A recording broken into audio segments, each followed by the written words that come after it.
Good morning to all. So in last class we discussed regarding the introduction for the chapter, the divided times, how literature teaches us to understand the other by Amanda Miguel Paulo. So basically we discussed regarding the author's details and also some important concept from the introduction part. So the first one is regarding the literature, the definition of the literature, in which the literature is traditionally perceived as a reflection of life in the world or a mirror held against a reality. And then we discussed regarding the concept of the hero, anti-hero. So regarding the anti-heroes, all heroes are anti-heroes, and also regarding the concept of this hero, in which the classical authors have created a hero who was capable to challenge the perceptions of the dominant class. So these are some important concepts that we discussed in the last class. So in this class we had to focus on the chapter itself, which is the divided times, how literature teaches us to understand the other. So in this chapter we have to reread 4 major European classics, which include the Hamlet, then the Don Quixote, then the Soros of young Werther, and also regarding the Odyssey. So these are the 4 European classics that we have to focus on in this chapter. So in this chapter, Amanda Miguel Paulo rereads these 4 major European classics. So now we have to focus on the heroes from all these kinds of European classics. So the first one is regarding Hamlet. So the Hamlet is the central character in the Shakespeare's revenge play, which is the Hamlet. It is a tragedy written by William Shakespeare at an uncertain date between 1599 and 1602.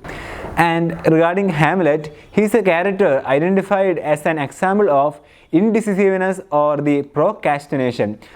So the term procrastination means postponing something. So in this play there is a revenge from Hamlet towards the Claudius. So that's regarding Hamlet, who is the central character from the play Hamlet by William Shakespeare. Now we have to focus on the Don Quixote. So Don Quixote is a Spanish novel by Cervantes, published in 2 parts in 1605 and 1615, and the story follows the adventures of a nobleman who is Alonso, who reads so many chivalric romances that he loses his sanity and decides to become a knight errant, reviving the chivalry and serving his country under the name Don Quixote. So this is regarding Don Quixote, in which it is a Spanish novel by Cervantes, and the major character from the Don Quixote is the Alonso, who decides to become a knight errant after reading so many chivalric romances. Now we have the Soros of the young Werther. So the Werther is the central character from the loosely autobiographical epistolary novel, which is the Soros of young Werther by John Goethe. So it was first published in 1774, and it is a love story in which Werther falls in love with Charlotte despite knowing beforehand that she is engaged to a man named Albert, 11 years her senior. So in this novel we have the central character, who is the Werther. So it is a loosely autobiographical epistolary novel, and it is a love story in which Werther falls in love with Charlotte, and despite knowing that she is engaged to a man named Albert. So that's regarding the Soros of young Werther, in which the central character is the Werther. So we discussed regarding the Hamlet, then the Don Quixote and Werther. So now we have the last epic, which is the Odysseus. So Odysseus means he is the legendary Greek king of Ithaca, and he is the hero of Homer's epic poem, which is the Odyssey, in which it is the return journey from Troy after the war, and he also plays a key role in Homer's Iliad and other work in the same epic cycle. And he was the son of Laertes and Anticella, husband of Penelope, and the father of Telemachus and Achilles. So basically Odysseus is the legendary Greek king of Ithaca, and he is the hero of Homer's epic poem, which is the Odyssey. So that's regarding the Odysseus. So we have the Odysseus, then Hamlet, Don Quixote and Werther. So these are the 4 major heroes that we have to keep in mind while we going through this chapter, which is divided times, how literature teaches us to understand the other. So now let's begin this chapter. So once upon a time there was a Greek, an Englishman, a German and a Spaniard. They decided they would each write a story that would do its best to explain the human condition. And the Greek said, I am going to write about a man who is tossed about on the seas after a war, and when he finally returns home, no one, not even his wife, recognizes him. The Englishman said, I am going to write about a young, indecisive prince who can decide whether life is worth it. And the Spaniard said, I am going to write about a prevaricating farmer who believes he is a knight and sets out on his rickety horse for a series of madcap adventures. And the German said, I am going to write about a young man who falls passionately in love with a someone else's wife and dies of love in the end. So in this first paragraph, we have the introduction for this chapter itself, in which the author introducing all the four major characters from these epics, which means from the Hamlet, from the Don Quixote, then from Odyssey, and also from the Soros of young Werther. So once upon a time there was a Greek, an Englishman, a German, and a Spaniard. So the Greek here means the Odyssey, then Englishman means the Hamlet, and the German is the Werther, and regarding the Spaniard it is the Don Quixote. So that's regarding the four major characters from these Greek, Englishman, German, and Spaniard. They just tells about their intention regarding how to write their novels. So the first one is regarding they decided they would each write a story that would do its best to explain the human condition. So human condition പറ്റിയിട്ട് അന്നത്തെ കാലത്തെ ഒരു human കണ്ടീഷനെ പറ്റിയിട്ട് explain ചെയ്യാൻ പറ്റുന്ന തരത്തിലുള്ള 4 work എഴുതാൻ വേണ്ടിയിട്ട് ഈ 4 ആൾക്കാർ, പ്രത്യേകിച്ച് ഒരു ഗ്രീക്ക്, ഒരു ഇംഗ്ലീഷ്മാൻ, ഒരു ജർമ്മൻ, ഒരു സ്പെയിനിയാർഡ് തീരുമാനിക്കുകയാണ്. Then the Greek said, I am going to write about a man who is tossed about on the seas after a war. When he finally returns home, no one, not even his wife, recognizes him. So here we have the story of the Odyssey, which is the Homer's epic, in which the Odysseus, after the war of Troy, he returns home, and after that his wife Penelope, and not even his wife, recognize him. So this means that regarding the Greek epic, which is the Odysseus, in which the Odyssey returns home after the war of Troy and his wife didn't recognize him. So that's regarding the first part. Secondly, we have the Englishman, in which he says that I am going to write about a young, indecisive prince who can decide whether the life is worth it. So this is regarding Hamlet, and Shakespeare says that I am going to write about a young, indecisive prince. ഇത് പ്രത്യേകിച്ച് ശ്രദ്ധിക്കേണ്ട സംഭവമാണ് ഇൻഡെസിസീവ് Prince എന്ന് പറയുന്നത്. ഒരു തീരുമാനം കറക്റ്റായിട്ട് എടുക്കാൻ പറ്റാതെ പ്രോക്കാസ്റ്റിൻ ചെയ്ത്, അതായത് പോസ്റ്റ്പോൺ ചെയ്ത് പോകുന്ന ഒരവസ്ഥയിലൂടെ കടന്നു പോകുന്ന ഒരു പ്രിൻസിനെ പറ്റി, പ്രത്യേകിച്ച് ഹാംലെറ്റിൻ്റെ ഒരു കഥയായിട്ടാണ് നമുക്ക് ഹാംലെറ്റ് എന്ന പ്ലേ നമുക്ക് പഠിക്കാനുള്ളത്. So basically the Englishman said I am going to write about a young indecisive prince who can decide whether the life is worth it. Then we have the Spaniard, in which he said that I am going to write about a prevaricating farmer, which means മുൻതൂക്കം കൊടുക്കുന്ന ഒരു farmer who believes he is a knight and sets out on his rickety horse for a series of madcap adventures. So this is regarding the adventures of Alonso or the Don Quixote. So the Spaniard said, I am going to write about a prevaricating farmer who believes he is a knight and sets out his rickety horse for a series of madcap adventures. So this is regarding the Don Quixote, the Spanish novel by Cervantes. Then finally we have the German, in which the German said, I am going to write about a young man who falls passionately in love with someone else's wife and dies of love in the end. So this is regarding the Godey's work, which is the Soros of young Werther, and we have Werther, who is the center character here that we have to focus on. So I am going to write about a young man who falls passionately in love with someone else's wife and dies of love in the end. So the wife here is the Charlotte, and regarding that it is the love story between the Werther and the Charlotte. So that's regarding the Soros of young Werther that we have to focus on. So in this first paragraph we have the introduction for these 4 heroes from the 4 European classical works. So the first one was regarding the Odysseus, second one was regarding the Hamlet, and thirdly we have the Spaniard, who is the Don Quixote Alonso, and the last one is regarding the Werther from the novel The Soros of the young Werther. So that's regarding the first paragraph. If we look at things schematically, that's more or less how Homer created the epic, Shakespeare the drama, and Cervantes the novel of wanderlust, while Goethe cultivated the soil of romanticism. So നമ്മൾ ഡയഗ്രമാറ്റിക്കലായിട്ട് നമുക്ക് കുറച്ചുകൂടി ഒന്ന് elaborate ആയിട്ട് ഇത്തരം വർക്കുകൾ നമ്മൾ നോക്കുമ്പോൾ അതിൽ കാണാൻ സാധിക്കുന്നത് Homer created the epic and also Shakespeare the drama in which the revengeful drama, then the Cervantes the novel of the wanderlust, and while Goethe cultivated the soil of romanticism. So this is the history of European literature in which we have different types of these novels and the plays, the different types of these epics. And also all these kinds of topics are different in its nature. So the first one was regarding the Homer's epic, which is the Odyssey. Then regarding the Shakespeare drama, which is the Hamlet.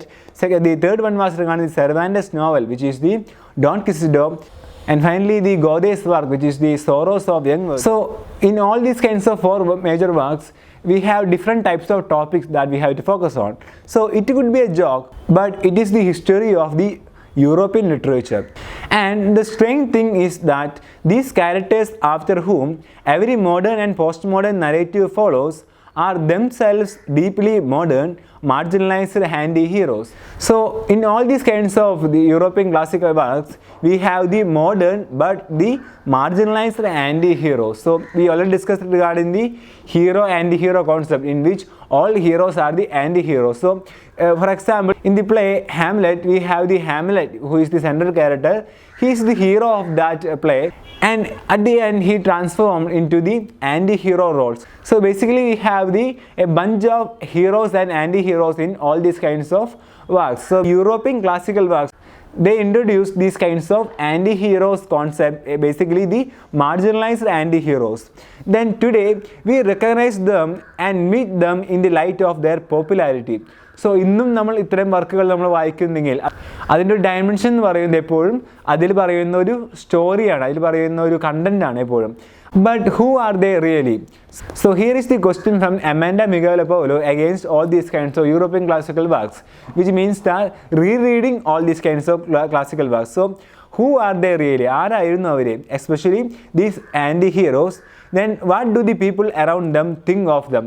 So what is the attitude regarding these heroes, and also what do they think of themselves? So regarding the attitude of themselves, and what the image does the literature gives us about the dreams and quest of Europeans and their ancestors.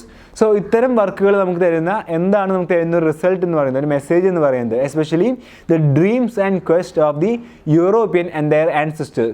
So basically all these kinds of works, they are the contemporary in its structure, in which the content of these works were the contemporary. So in all these kinds of works we have the modern as well as the marginalized anti-heroes. So that's regarding the questions from the series of questions from the Amanda Miguel-Apolo, in which the first one was regarding who are they really, second one is regarding what do the people around them think of them, and what do they think of themselves, and what image does the literature gives us about the dreams and quest of Europeans and their ancestors. So ഇത്തരത്തിലാണ് ഇത്തരം European classical works നമുക്ക് reread ചെയ്യാൻ പറ്റുക. അതിനെ ഒന്ന് question ചെയ്ത് അതിനെ ഒന്ന് ഡീകൺസ്ട്രക്ട് ചെയ്തിട്ട് ഇത്തരത്തിലുള്ള ക്വസ്റ്റ്യൻസ് അതിനെ കൂടി അനലൈസ് ചെയ്തിട്ടാണ് നമുക്ക് ഇത്തരം വർക്കിനെ നമുക്ക് കൂടുതലായിട്ട് ഇവാലുവേറ്റ് ചെയ്യാൻ പറ്റുക. So basically we have to focus on these four major classical work, especially the heroes from the European classical work. Today we recognise them and meet them in the light of their popularity, the interpretations as well as the distortions. So thus we recognize these heroes and also the anti-heroes from the classical works based on their popularity as well as their interpretations and distortions. So this is one of the important thing regarding the European classical works, in which the heroes are more popular than that all these kinds of works. So basically we remember Hamlet from the play Hamlet, and also Don Quixote from the work the Don Quixote by Cervantes. So all these kinds of heroes, they made their respective novels more popular because they created a kind of trademark in the history of this European literature. Then we have the example. So let's take the Odysseus as an example. Before he reaches Ithaca, he washes up on the island of the Phaeacians naked and in despair. and he resembles the contemporary refugees who have been arriving on the shores of Greece. In the eyes of Nausicaa and her companions, he seems terrifying. And now we have the quotation from the work, which is the Odyssey. Like some hill-capped lion who advances, though he is rained on and blown by the wind, and both eyes kindle, and goes out after the cattle or sheep, or it may be deer in the wilderness, and his belly is urgent about him to get inside of a close shedding and go for the sheep flocks. So Odysseus, who ready to face the young girls. Urgency, what a prophetic word, and how contemporary it sounds today. In light of the refugee crisis, even mythical Odysseus can only assume his position as hero once he was washed up and put on clean clothes. So here we have the example of the Odysseus, in which before he reaches Ithaca, he washes up on the island of the Phaeacians, naked and in despair. So this signifies the kind of this marginalized hero concept, and he resembles the contemporary refugees who have been arriving on the shores of Greece. So also Odyssey is the example for the contemporary refugee in which who is arriving on the shores of the Greece. So we have to focus on two important factors. The first one is regarding the mindset of the refugee, the hero, which is the anti-hero, marginalized anti-hero. And the second thing is that the picture of the contemporary refugee. In the eyes of Nausicaa and her companions, he seems terrifying. And we have the extract from that work, which is the Odyssey. So the Odysseus is the hero, who is also the kind of marginalized anti-hero, in which he is the example for the refugee. So we have to focus on two important factors. The first one is that the mindset of the hero or the anti-hero, the marginalized anti-hero. Second one is regarding the picture of this contemporary refugee, who is the Odysseus itself. And after this extract, we have the term urgency. So urgency here, the author says that it is the prophetic word in which how contemporary it sounds today in light of the refugee crisis. So refugee കുറിച്ചിട്ട് പറയുന്ന ഒരു word ആയിട്ടാണ് എപ്പോഴും നമ്മൾ urgency എന്നൊരു term ഇവിടെ ഉദ്ദേശിക്കുന്നത്. So this means that the mindset of the refugees. So urgency is one of the important term which is related to the refugees. Then even mythical Odysseus can only assume his position as hero once he was washed up and put on the clean clothes. So this means that the mindset of the hero, like the Odysseus, and before he reaches Ithaca, he washes up and put on the clean clothes. So ഒരു ട്രാൻസ്ഫോർമേഷൻ്റെ ഒരു രൂപമാണ് നമുക്ക് Odysseus എന്നൊരു സ്റ്റോറിയിൽ നമുക്ക് പ്രത്യേകിച്ച് മനസ്സിലാക്കേണ്ടത്. അതായത് ഒരു റെഫ്യൂജി ആയിട്ട് പോയി വന്നിട്ട് ഒരു ആൻറ്റി ഹീറോ, ഒരു മാർജിനലൈസ്ഡ് ആൻറ്റി ഹീറോ ആയിട്ട് ഒരു റെഫ്യൂജി എന്ന നിലയ്ക്ക് പോയി വന്നിട്ട് തിരിച്ച് കിങ് ഓഫ് ഇത്താക്ക ആയിട്ട് വരുമ്പോൾ ഉള്ള ഒരു ചേഞ്ചാണ് ഇവിടെ നമുക്ക് ഒഡീസി എന്നൊരു ഹോമേഴ്സ് എപ്പിക്കിൽ നമുക്ക് പ്രത്യേകിച്ച് ശ്രദ്ധിക്കാനുള്ളത്. So this is the example for the concept of this anti-hero and also regarding the concept of the refugees. So here the Odysseus is an example for the refugee who is coming back to the Ithaca, who is the king of Ithaca. So after the war of Troy, he reaches Ithaca after the refugee crisis. So that's regarding the third paragraph. So in this class we discussed regarding the introduction for this chapter itself, the first paragraph. So second paragraph we have the modern as well as the marginalized anti-heroes, and also what's the intention of writing all these kinds of works, especially how they became popular. And third one is regarding the example from the Odyssey, which is the Homer's epic, especially the Odysseus, who is the hero of the Odyssey, in which he returns back to the Ithaca after the war of Troy, and he is the example for the refugee who is the marginalized anti-hero. So now we have to focus on the four major European classics, which includes the Hamlet, then Odyssey, Soros of Young Brother, and also the Don Quixote. So the first one is regarding the Hamlet. So the Hamlet, or the tragedy of Hamlet of Prince of Denmark, is often shortened to Hamlet. It is a tragedy written by William Shakespeare sometimes between 1599 and 1601. And it is a Shakespeare's longest play, and also it was set in Denmark, and the play depicts Prince Hamlet and his revenge against his uncle, who is Claudius, who has murdered Hamlet's father, who is King Hamlet, in order to seize his throne and marry Hamlet's mother. And it was written by William Shakespeare, And the characters are, the first one is Hamlet, second one is the Claudius, who is his uncle, then Gertrude, who is his mother, then Polonius, who is the father of this Ophelia. Then we have the some important aspect regarding this genre, the type of this Hamlet play. So basically it is a Shakespearean tragedy and setting was in the Denmark. And Hamlet is considered among the most powerful and influential works of world literature, with a story capable of seemingly endless retelling and adaptation by others. And it was one of the Shakespeare's most popular works during his lifetime, and it has inspired by many other writers from Goethe and Charles Dickens to James Joyce. So that's regarding the some important aspect regarding the play, which is the Hamlet by William Shakespeare. Now we have to focus on the epic, which is the Odyssey. So the Odyssey is one of the two major ancient Greek epic poems attributed to Homer, and it is one of the oldest extant works of literature still read by contemporary audiences. As with the Iliad, the poem is divided into 24 books, and it follows the Greek hero who is Odysseus, king of Ithaca, and his journey home after the Trojan War.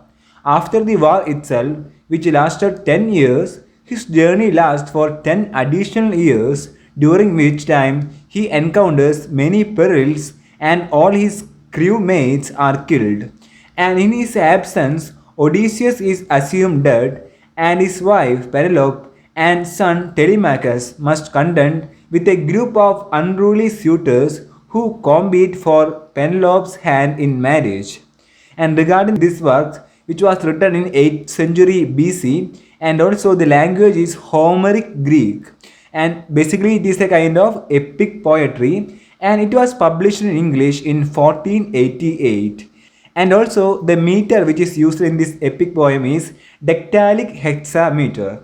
So the Odyssey was originally composed in Homeric Greek in around the 8th or 7th century BC, and by the mid 6th century BC, and become the part of the Greek literary canon.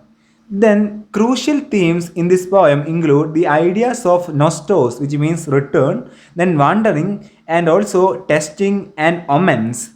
And also scholars still reflect on the narrative significance of certain groups in the poem, such as women and slaves, who have a more prominent role in the epic than in many other works of ancient literature.